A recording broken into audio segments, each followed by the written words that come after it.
बहुत ही ज्ञानवर्धक है, इसलिए कहानी को अंतिम तक सुनिएगा। दोस्तों, एक नगर में भूख, प्यास, नींद एवं आशा नाम की 4 बहनें थीं। एक बार चारों बहनों में लड़ाई हो गई। भूख कहती कि मैं बड़ी हूँ, प्यास कहती मैं बड़ी हूँ, नींद कहती कि मैं बड़ी हूँ और आशा कहती कि मैं बड़ी हूँ। चारों इस विवाद को लेकर राजा के पास पहुँची। एक ने कहा कि मैं बड़ी हूँ, दूसरी ने कहा कि मैं बड़ी हूँ, तीसरी ने कहा कि मैं बड़ी हूँ और इसी तरह चौथी ने भी कहा कि मैं बड़ी हूँ। राजा यह सुनकर सबसे पहले भूख से कहा कि भूख, तुम बताओ तुम कैसे बड़ी हो।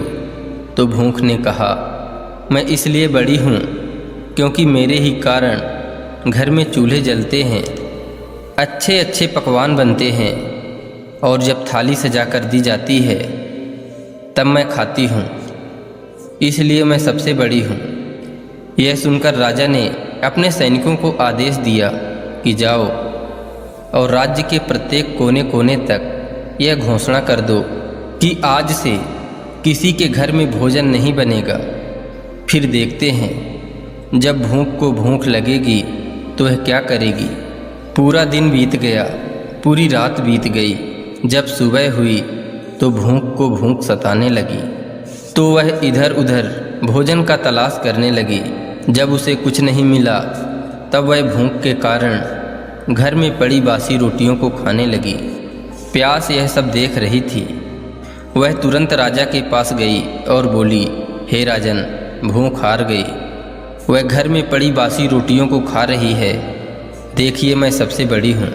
राजा ने कहा, तुम बताओ कैसे बड़ी हो।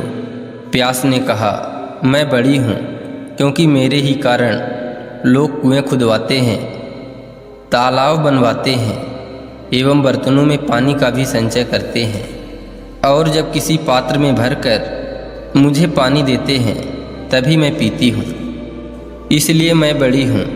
यह सुनकर राजा ने अपने सैनिकों को आदेश दिया कि जाओ, पूरे राज्य में घोषणा कर दो कि कोई भी कुएं ना खुदवाएं, कोई भी बर्तनों में पानी ना भरे, सभी तालाबों और कुओं में कड़ी पहरा लगा दो।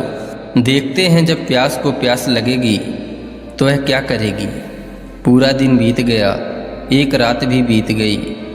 जब दूसरे दिन प्यास को प्यास सताने लगी तब वह इधर उधर भटकने लगी। उसे जब कहीं भी पानी पीने को नहीं मिला तो वह मजबूर होकर गड्ढे का पानी पीने लगी। नींद यह सब देख रही थी।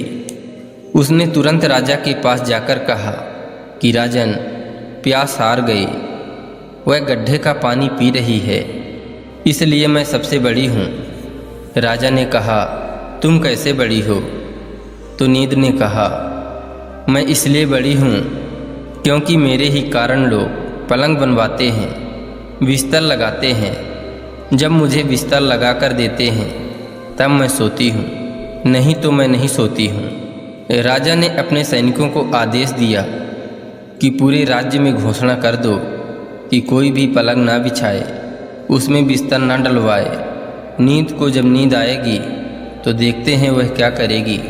पूरा दिन बीत गया, आधी रात बीती तो नींद को नींद आने लगी, तो इधर उधर बिस्तर खोजने लगी। जब बिस्तर नहीं मिला तो वह मजबूर होकर ऊबड़ खाबड़ जगह पर ही सो गई। आशा यह सब देख रही थी।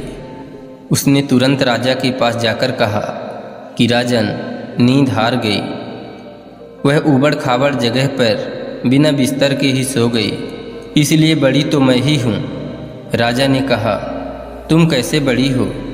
आशा ने कहा, मैं इसलिए बड़ी हूँ क्योंकि लोग मेरे कारण ही काम करते हैं, नौकरी धंधा मजदूरी करते हैं, परेशानियाँ उठाते हैं, लेकिन आशा के दीप को बुझने नहीं देते। राजा ने यह सुनकर अपने सैनिकों को आदेश दिया कि पूरे राज्य में घोषणा कर दो कि कोई भी नौकरी ना करे, कोई मेहनत मजदूरी ना करे, कोई भी काम धंधा ना करे, कोई भी आशा के दीप को ना जलाए।